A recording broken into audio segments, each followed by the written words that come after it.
Isang Pinoy naman ang binitay sa Saudi Arabia dahil po yan sa kasong murder. Ikinalungkot ito ni Pangulong Marcos Jr. at tiniyag na ginawa ng pamahalaan ang lahat para iapila ang hatol pero tumanggi ng pamilya ng biktima na makipag-areglo. Boyrencina Cruz sa balita. Kinumpirma ng Department of Foreign Affairs o DFA na isang Pilipino ang binitay sa Saudi Arabia dahil sa kasong murder.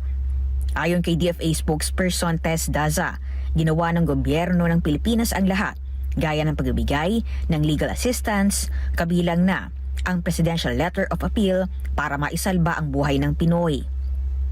Pero sinabi ni Daza na tumanggi ang pamilya ng biktima sa alok na blood money kapalit ng pagpapatawad sa Pinoy kaya natuloy ang pagbitay dito.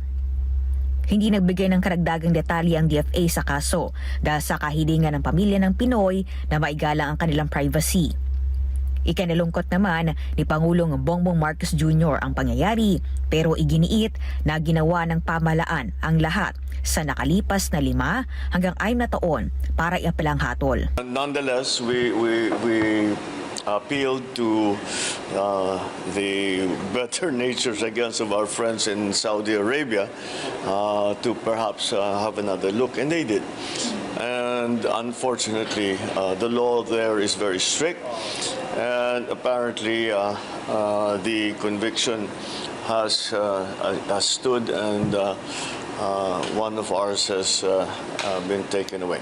But yes, very unfortunate. Nagpaabot din ng pagkiramay si Pangulong Marcos sa pamilya ng Pinoy at tiniyak ang mga ito ng tulong, partikular sa pagpauwi sa mga labi ng kanilang kaanak. Thoughts and prayers are with them, and we will.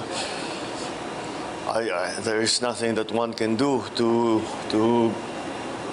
make it whole, but we will do our best. We'll see what they need. Boyrencina Cruz para sa Mata ng Agila, matatag, matapang, matatag.